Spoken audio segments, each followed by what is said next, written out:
Welcome to our third podcast. I'm DJ Sledgehammer, and this is... And I'm Justina Emily, you guys. How you guys doing? What's up, y'all? What's up? We would like to thank you guys so much for all the love and support that you guys have been showing us recently. We have been getting tons of IG messages of like people that you guys want to see, Right. whether it's business, art, I mean, just everything. We like to thank you all. Thank you so much for just showing us all the love. We appreciate it because you know what? The Mike House is for the artist, by the artist. Mm-hmm. So we're here for you. We want you to be part of our family here at the Mike House. Where's it at? The Michael's in It's Hollywood. Right off the 101, baby. Here we go. Woo! Yes, sir. Today's show, I'm really excited because this was a recommendation Okay. from my sister-in-law. She told me about this artist, and I just looked at the Instagram and I was like, dude. And you sent a text right away. I remember. Yeah, I was like, I gotta have this guy in our studio, and he's doing amazing things, and he also brought a guest. So I'm really excited. Yeah. Everyone, please welcome. He is the creator of Illegal Drip clothing artist. He's an artist. This is Bo Thai as well as Brandon Lucas. Everyone, give it up. Round of applause, baby. What's up, Brandon Lucas? How y'all doing? Man, we're doing great, man. I'm just so stoked about my man Bo over here. Yeah. His art's beautiful. You know, he's great talent. You know, I call him the Swiss Army knife. Speaks 2 different languages, you know. Man, this man's something else. You should hear his story. Yeah, Bo. So where did you grow up at? Me, I grew up in Thailand, Bangkok, Thailand. In Thailand. Amazing. And when did you I stayed in Thailand until I was 13, and then I moved here when I was 13. And then I'm 24 now, so just... Nice. And then you do art, right? And I do art, yeah. Awesome. So, how was the transition from 13 and, you know, all the way to your age now? How did that go for you? the transition was difficult, you know, because I feel like one day the world just kind of like switch up on me, you know, and then it was like a big breakup to everybody that I ever knew. And when I came here, I also became undocumented. A lawyer actually scammed my case, so it was a rough transition because that was the moment that everything kind of shifted, and I was like working in a restaurant at 13, you know, like my childhood kind of fade away. And then also at the same time, it's like I never got to see a lot of my family members and friends ever again, and some of them had passed away.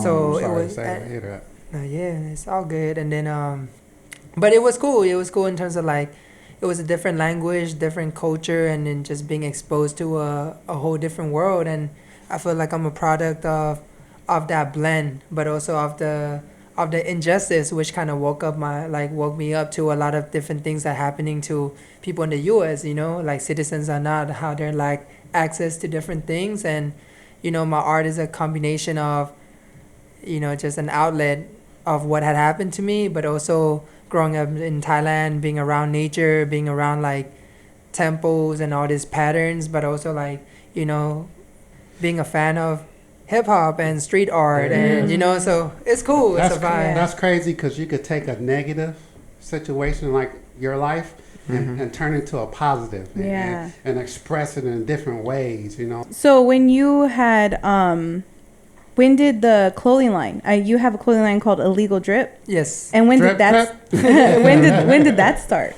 Officially February 22nd. This year, 2019. What? 2019. Nice. No, 2020. Yeah, 2020. Yeah. Oh wow. So it's brand new, and then Corona hit right after it started.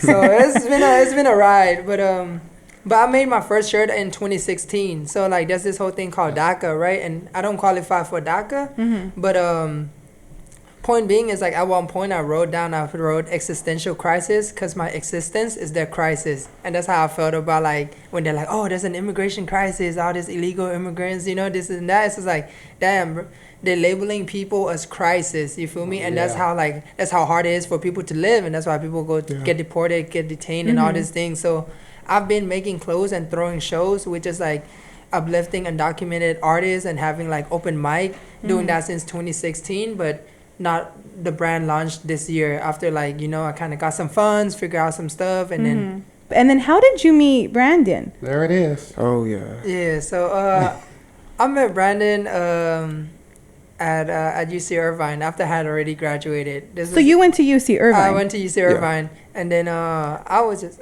Time out. How were you able to go to UC Irvine? Did you have to pay out of pocket? No. So... he got the hookup. I got the hookup. Oh, good. He got plugged in. So, I didn't even know. You got the hookup? I mean, I did, and this is why I got into the movement, because it's like we can't survive without the movement, and the movement was what got undocumented people in California to even go to college and have access to that. It was something that 4 years before I went, they didn't have that. They were paying out of pocket, and not everybody qualified, but those people paved ways, they advocated, and then they hooked me up with the program. $100 a unit, Good. right? So you went to UC Irvine. Yeah. You went to, and then you met Brandon. Yeah. But I met him after I graduated, and I already moved to Chicago, worked there, and I was just like, I didn't have a job. I came back, I was bumming out, so I was staying at my like friends, like spots who like haven't graduated yet, and then one day I saw it on Instagram, there was a fashion show in UCI, and I was like, oh, what? This is, you know, I've never been in that type of vibe when I was in UCI, so that's how I met him. And I don't know if you want to talk more about that. Yeah, actually. It was called Walk of Art. That was our club. It just started off as basically just like a bunch of individuals on the UCI track and field team and other sports coming together that just had a passion in fashion. Okay. And we just like got together and we're just like, why don't we just put on a show at Irvine? You know, we use the facilities for the cheap, you know, qualify under the insurances and all that stuff. And so we just promoted it, and Bo came in with a bunch of paintings, clothes, came in with a great energy, great smile. And I was like, who is this guy? He's over here dancing. I was one of the photographers. I'm shooting in the background, you know, and this guy's like jumping, smiling. I'm like, yo, his energy is off the roof. You know, I got to get to know this guy. And we just hit it off from there, and then just started collabing, and then the rest is history. So let everybody know where you from. I'm from San Diego, California, Okay. Poway to be more specifically.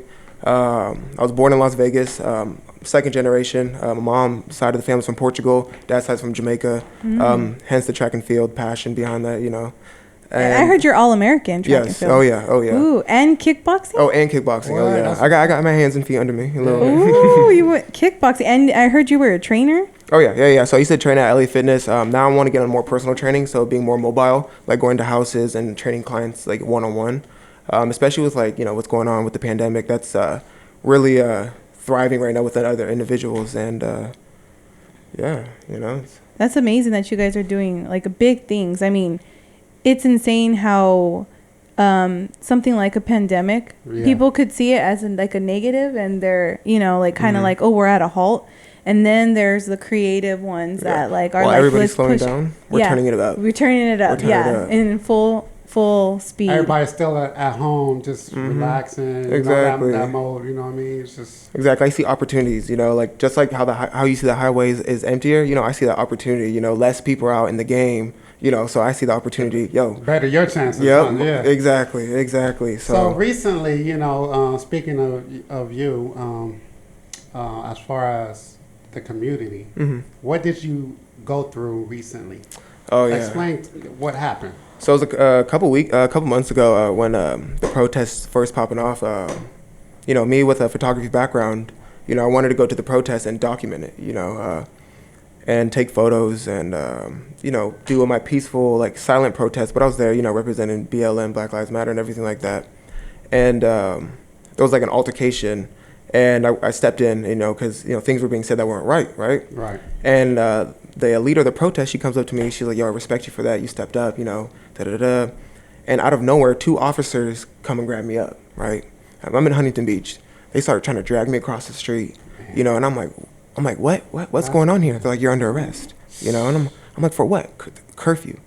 You know, I look at my clock. Oh, matter of fact, I'm live the whole time, right? I look at the clock, it says 5:40. They have an intercom saying curfew 6 o'clock, and after 6 o'clock, then it's when they're going to start arresting people and using non-lethal rounds. Right. I still had 20 minutes, you know, so they're walking me to the van, and, you know, my life is just going through my mind, you know, like, what is going to happen to me? I'm about to be thrown in the van. I'm the first person getting grabbed up for what? I just had a camera. I was just taking photos, right? And when I got to the van, the individual, the officer who opened the door kind of smiled at me, like he was kind of happy to see me, you know? And I was like, I got to get out of here. I do not know what's going to happen to me. Like, if they're willing to arrest me in front of thousands of people right now in this protest before, you know, the curfew like they said they would, I don't know what's going to happen, right? So, I made a quick decision, broke free, took off and stuff like that. But while I was running, I felt wind go by my head, and I was like, what? And then a couple more, and I realized they were shooting at me as I'm running around, rubber bullets. What? And I was like, oh my God, like, this is real life. I never thought I'd ever be in that situation, myself. Seeing on the internet and living it in person is a whole different story. Yeah. My life was literally flashing. I was live, so I had my whole family calling my phone, like, what the heck is happening? My mom's crying, my dad stressed out, my friends and family. What'd you do? They don't know. They don't know the situation at the time. Exactly. Yeah. And the hardest part about the whole situation was, like, all the comments. People were like, oh, my dogs would have got him, or like, oh, he must have been looting, or all this other stuff. But it's like, you don't even know. I was just taking a photo. And that was probably the hardest part, seeing, my community or my people that I lived around, assuming that I was this negative individual, which was entirely false. But actually, We're gonna switch gears here. Yeah, I want to switch gears here. I'm sorry, that got a little personal, but It's just hot. It's a hot topic. Yeah, it's a hot topic. It's a hot topic. Yeah, and this is beautiful. Bo, you painted this? Yes. And what was the inspiration behind this? Oh wow, it's cool. It was a good time when I painted this. I have gone to this meditation retreat called Vipassana, and then I actually named this piece after. And there was like a period of time where it's actually meditating. I was sober. I was working on myself and healing, and I feel like this was just a freestyle. So most of my art is all freestyle. Like I wasn't trained as an artist. You asked me to draw a house or a dog, I can't. But I could just throw random colors on it, you feel me? I can't draw a hat, bro. Come on, you. I could draw you a stick figure, Bo, if that makes you feel better. Look at you, 2 dots and a smiley face. And that's crooked. You're killing me. But the whole inspiration is kind of like what you were saying about like the negativity in you. So it's more like energy flowing and like different souls and different people and different like like just energy and vibes, and like things are slowly fading away, like he say. Like, so I think what I learned from the meditation retreat, and I'm saying all this like, because if people know me, it's like I wasn't this meditation dude at all. Like, I can't even sit still for a minute, and that really helped me because most of my life, everything I did was conditional. It was a lot of survival mentality and doing something that like, all right, I'm escaping my sorrow, I'm finding stability, and I felt like I was never at peace, and everything was a means to something. My decision and motivation has been that anger or just like a lack of something. And I feel like once I started meditating, it was learning how to simply exist.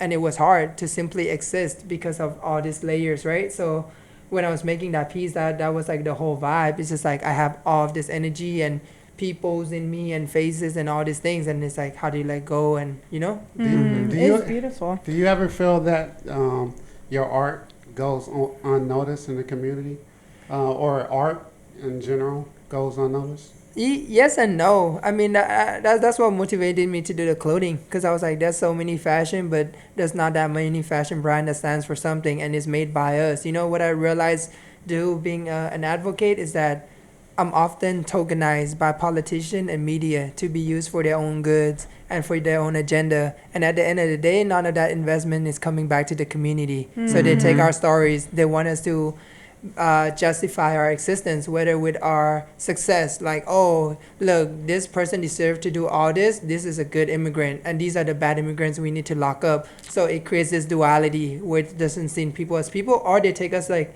oh, look, poor him. He went through so much bullshit. Like, he deserves some humanity. So I think that's what I feel like the art and then the saying in the community goes missing because we're not at the front line and we're not in the position to put our truth out there. And I think that's what motivated me to create Illegal Drip first, even though I have this whole artistic side, was to represent the community and rep something that people can wear and give it back. You know what I mean? And kind of like I link up with Brandon because he's another artist of color, and like we share just like we just have a moment and we bond on like struggle in life, and it's like we all can uplift and we can build together. When you get click as a person, as friends, that's the most important thing. When you get click, you know what I mean? Because like he struggled coming in, with being undocumented and stuff like that, and how I struggled living in the States was like low income. So we had similarities that we could bounce off each other, and we're trying to not survive, we're trying to live in life, we're trying to embrace the culture that we have,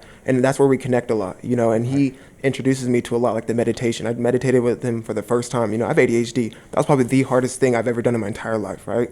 But afterwards, you know, I had such clarity, you know, and introducing to new things, you know, and so you know, because the system is not set up for us. No, it's not. So, but when we put our heads together, you know, like you two did, then you could come up with something. Exactly. You know, you could do more research like Bo did and figure things out. You know, or like you figure things out. Yeah. And that's just the goal. We want to figure things out. Exactly. Man. And we were just texting the other day, you know, and we're just talking like, yo, like if either one of us make it, we're pulling each other up. Like this is a slingshot, you know, it's the ladder, you know, this is a team effort. This is group, you know, like. And I could tell you that's how the Mike House is here. Because, in Hollywood. It started off with the set live, Raj Will, you know, little small little thing, and then it turned out to, you know, the Mike House. It was just focusing on individual artists. Right. And coming together, pulling together, and it's like, oh, cool, I came for you, but I heard you for the first time, and then it goes, and then the artists Ripple just effect. collaborate, with each other, and it's a good vibe, a good feel. But Amazing. like you guys are awesome, and thank you. Appreciate And it. this is a part of a legal, there it is. a legal drip. Yes. You got that? And it says legality is a power play, and the whole concept behind it is that this is supposed to be the ocean and then the sand and the ocean. So it's like the way legality exists now is a power play. It does not exist in nature, but we keep living like that. You know, we keep justifying all this. You know, I don't know if I could cuss, my bad. We'll edit it out. We'll try to edit it out. You know? I'm sorry. I was just like, no, you're good. Go ahead. Justify all these things, which is like, all right, it was legal, this and that, and this goes for everything, right? Like anything, drugs, slavery, like prohibition, like the way human beings, you know, it's just labels to justify lack of access or inhumane acts to one another, and it's like that's not how we should live. And now we take all these systems and man-made stuff as reality. Oh yeah, I'm gonna tell the line too. The other line is called My Name is Bo Thai, and then it's just more focused on just art. So it's a combination. Right now we have hand-painted clothes, so everything we're wearing right now is illegal drip or bow tie essentially. That's and right. Then except shoes, you know, Nike and Jordan. But yeah, so that's the other brand. It's called My Name is Bo Thai, and then this is the piece. Actually, I don't. It's yeah. You know your shoes. You should say your shoes should say B drips. B drip, huh? Oh, there we go. Jeez, I shake the bag. Brandon. Yeah. Walk right here. There we go. Oh, Brandon. You should right now. Ooh. And the bag is a picture from the Vietnam War. The world is burning. Was that find your piece? Okay. When we think about what you do, can anyone afford to do what you do? To have your own clothesline. Yeah, definitely. What's the cost? Does that cost you a lot, or you can find some good retailers or downtown LA or yeah? Or I mean, it doesn't cost much. I mean, when I first started, I put in like $400, and then but you can do it with less. That was just me not knowing what and I feel like look, I sold clothes when I didn't have the clothes. I really finessed it to start this. So what I did was I just I learned how to screen print. I was making this on the floor, sweat shopping my life away, and then I would just like pre-order it, and then I would just get that money and go get my first inventory. And then like right now the studio that I'm at, it's just a homie. I was just walking in South LA, and then I found a homie, and then he just let me use his store. So like everything I do really. You got a lot of homies. I got a lot of homies. I want to make it far, man. Yeah, I wish I had that many homies. This dude's mad personable. Yeah. Okay. Cool, well, bro. thank you guys so much for coming. We appreciate y'all coming into Brandon the Lucas and Bo Thai. Thank you so much for being here. Thank you guys. Let me give you this hoodie. Before we leave. Where can we reach you? Tell the people where they can find you. Okay, so my phone number. Nah. He's a comedian too. No. But so at illegal_drip, illegal-drip.com. That's illegal drip. Personal one is called flies_alien because I'm an illegal alien. And then the other brand is at My Name is Bo Thai. But yeah, just DM me in anything. I'm really down to support, help in any way, collaborate, and much love to the Mike House. Like, this is appreciate it. Like we couldn't sleep last night. We were really just looking forward to literally. this. Like, I love you It all. was crazy last night. Where can we find you, Brandon? You can hit me up on my fitness/model page at Brandon B Lucas, BrandonBlucas.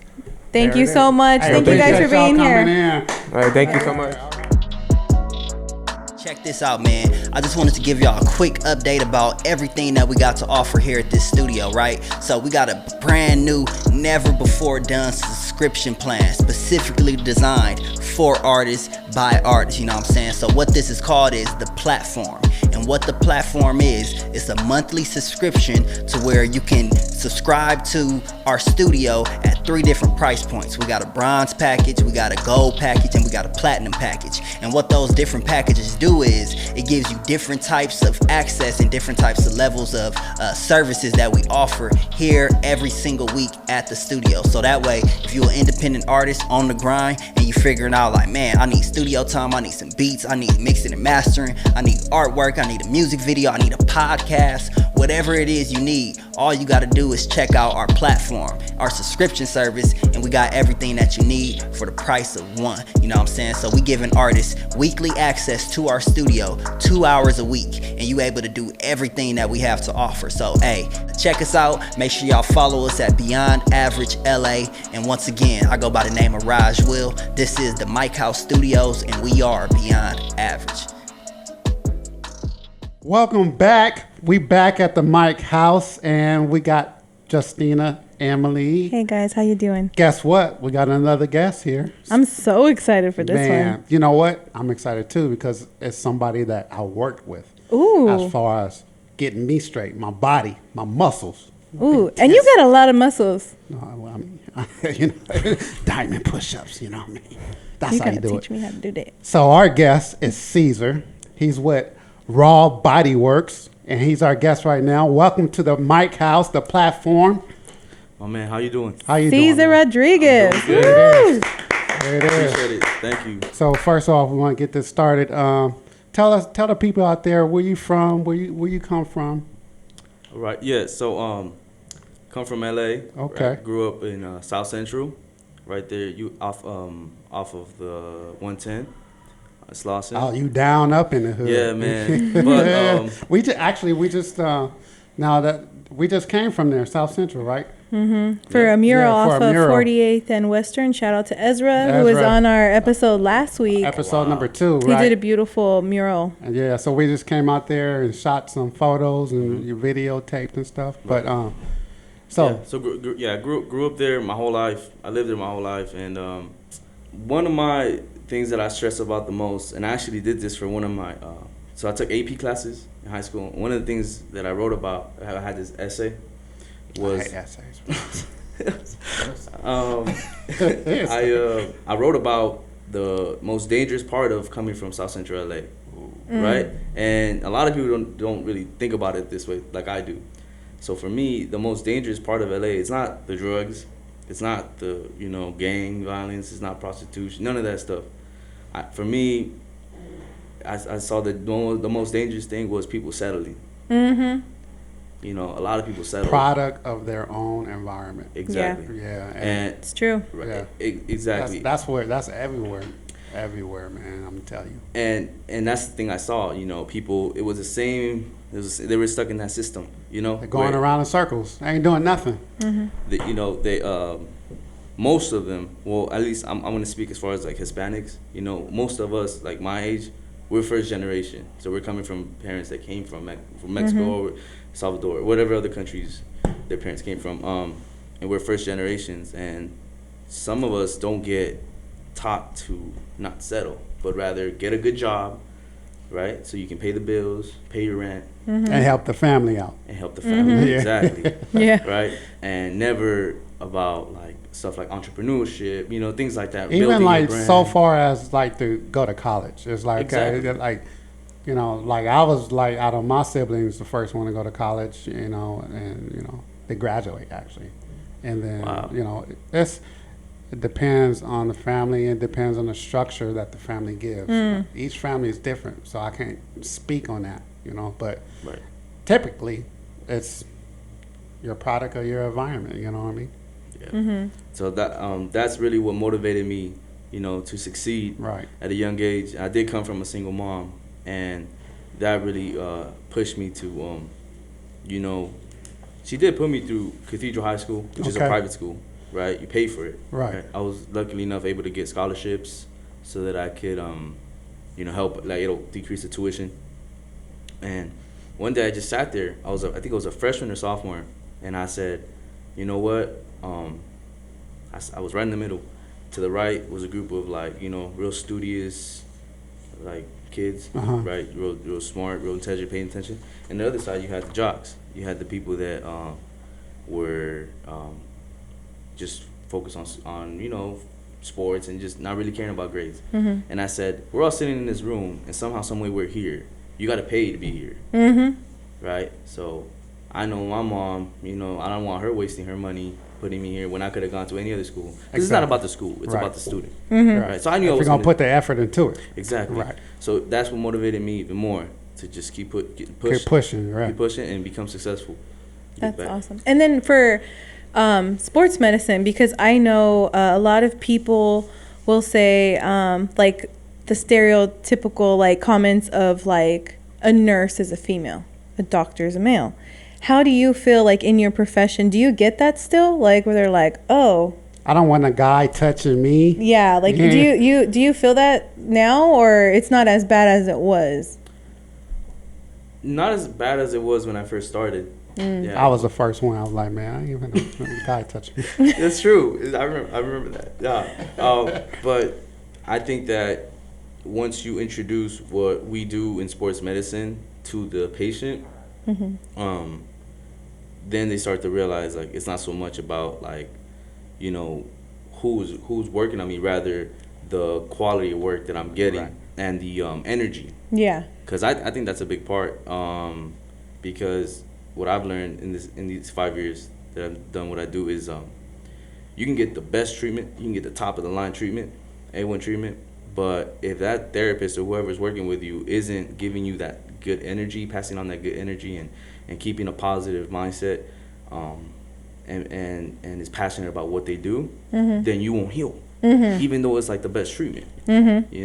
As opposed to, like, letting the patient know, hey, listen, like, I know you're hurt and I want to get you right, and I want you to know that I'm passionate about what I do. You're just not another number. You're just not another, all right, next, I care about how you feel. And I can say that he does care, because with the treatments, he always work with the individual, and it's legit. It's coming from the heart. So, I appreciate that. And you know what, too? A lot of people just think sports medicine. They think sports, athletes. And a lot of people don't even take into consideration, like, dancers. Barbers, like the artists. Same repetitive artists, like when they're painting, it's the same thing. When you're cutting hair, you're standing on your feet. Even people who are in work desks, they're the way their posture and like things like that. Over time, your body is in the same repetitive movement or stance or whatever that they do. And it's really good for people to get out there and to really try it. I had tried acupuncture for the first time, and I loved it. And people were skeptical about that, too. Like, I'm sticking needles in me. Yeah, I was nervous about it. So, I'm sorry. Go ahead. But are you really serious? You guys are going to do cupping on me? Yeah. You're talking about you guys. Well, because I didn't sign up for that. I'm kind of nervous. I'll throw a little elbow grease in there. I don't know. Okay. Well, actually, let the people know where they can find you. Right. Yeah. Raw Bodyworks. I do work out of that office in Arcadia. It's on Huntington Drive. Look it up. It's called Smart Spine Institute. You can find me on IG. Raw Bodyworks. RAAW Bodyworks. If you're ever interested in getting some treatment, or just if you ever have had any questions as far as as far as your body and what we need to do, by all means hit me up. You can also do house calls, right? Yes. Yeah, so I do house calls as well. So that's really how I grew my brand, is off those house calls. He's got all the equipment, so you don't have to worry about it. And what's the equipment that you put in your car? Well, it starts with the table. Okay. Right, table. Right. And then I gradually started adding these things in, like the massage gun. Okay. Right. The cupping set, the scraping.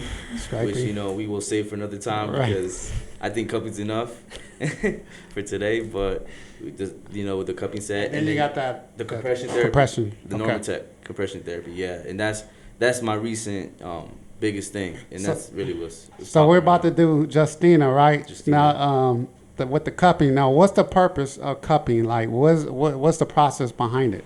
Okay, yeah, cupping is when with the technique of massage, right? You wanna break up muscle, okay? Whether it was with your hands or whatever other elbow grease. Elbow grease. There we go. You want to break it up, right? So that's called that's the soft tissue part, right? You break up the soft tissue, and then all that you broke up, we need to flush it somehow, right? We need to get it through your bloodstream. We need to get it out. So how we do that is with the scraping, right? With the massage gun or with the cupping. Yeah. So she ain't ready. I'm not. Let's just get this. We gonna get into this cupping over here with Justina, and we're gonna see how many circles turn purple.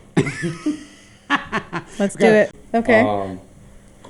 Got it right here. This is a vacuum cupping. So a lot of people think that the cupping that I do is like the traditional one. I don't know if you ever heard of it. Hispanic and the Asian culture, they do it where they warm up the cup, and then the warmth of the cup makes the suction.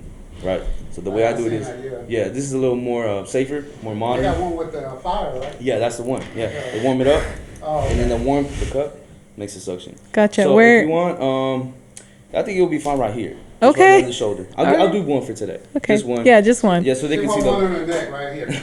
All right. So traditionally, I usually put these up your spine, right along your spine. Okay. And what I do is. For the first time, I give about 1 or 2 pumps. Hold my hand. So then all I do is just about this and just go 1 pump, just like that, right? So that's just for you to get used to it and for you to get the idea and the gist of how that suction feels. That's already turning purple. Right. So that's with 1 pump, and then I can give her 1 more. You think you can handle 1 more? Yeah. Hey, Justina, you need to lay off the Coke, cherry Coke. Lay off the cherry Coke. How's that feel? Feels too good. much? It feels intense? It feels good. Feels good? Yeah. So the best way to explain to somebody, it feels like a small pinch, and then it literally feels like someone's sucking on. As time goes by, especially on your back, it feels like pressure. Okay. Just like feels like pressure. Yeah. Okay. Yeah. So usually the color of it depends on how good your circulation is in that area. It's pretty good right now. Yeah. I get people that turn. Why you gotta look at me, man? Come on, man. Yeah, so again, there's different types of cupping that I do. This is stationary cupping, right? Dynamic cupping is when I actually put the area that I have cupped through motion. Right. Right. So like right now, it's just pull it. Right. It's on a part of her rotator cuff. So let's say she had a shoulder injury, and I wanted to increase the blood flow and range of motion. I would, just slightly move her arm. Move it around. That's dynamic. Ooh. Right. And then the cupping with movement, I won't do right now, but it really is. It's just dragging the cup along. With oil, right? With oil. Okay. Yeah. So just dragging the cup along and just breaking up all that soft tissue. Yeah, and getting that blood flow in. Coke. I could cherry Coke out of there. Just so you know, I don't drink cherry Coke. Okay, whatever. So we leave it on maybe about 10-15 minutes. The sometimes a good question to ask is, what are the risks? Is there anything that can go wrong with the cupping? They tell me now. Which is the blistering. Well, gotcha. Blistering. It's not heart attack. It's not liver failure. It's not none of that stuff. Okay, no, all right. None of that. It's the blistering. So if you leave it on too long, I've heard of horror stories where people leave it on, like they go to therapists or other people, and they leave it on for like 30, 45 minutes. And they leave them in the room, they forget about them, right? Then you go back, and the skin's blistering. The blood, I seen that, man, blood coming out. So I'm going to take it off now, just like that. Oh, okay. Yeah. So I didn't leave it on too long. See? Like mama. Cherry, there it is. So it shows right there. You can tell there's something going on in your shoulder because it's right here. She ain't saying a word. She hurting all over. So yeah, that's really it. That's how you do it. It's not much to it, right? But I think that this is something that is definitely becoming normal. Right. A lot more people are doing it for sure. Right. Yeah, awesome. I think you really bringing it out to the light, in the light, because a lot of people really is not doing this. Mm-hmm. I mean, it's Chinese medicine, but for it to go into the culture as far as the black and brown community. arts, You know what I mean? In arts, yeah, Right, most in definitely. arts, right. Yeah. Caesar, thank Pleasure. you so much. Appreciate Thank you so much for coming in. coming. Hit him up on Instagram. And that is our show, you guys. There it is. Thank you so much. Tune in next week on the platform with Justina Emily. And the DJ Sledgehammer. We see you. Bye. Bye.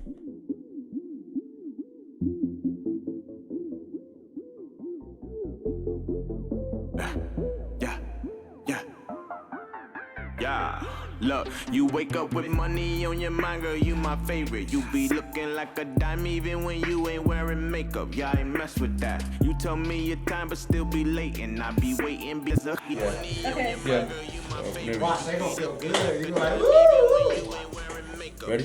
Yeah. Okay. So these are the Normatec compression boots. They're done to increase the blood flow, regulate circulation. You know, you spend a lot of time on your feet, a lot of time standing. You definitely want to reset the blood circulation. So this machine right here, it's an air compressor. Through this hole, it pushes it into these boots. They have about 5 pockets. Each pocket starts to slowly fill up with air, and you have different cycles.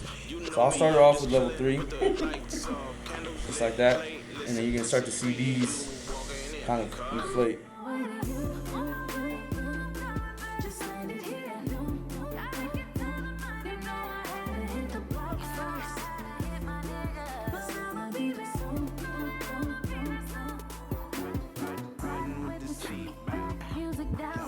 Hitting back streets, smoking mad weed, riding solo on my way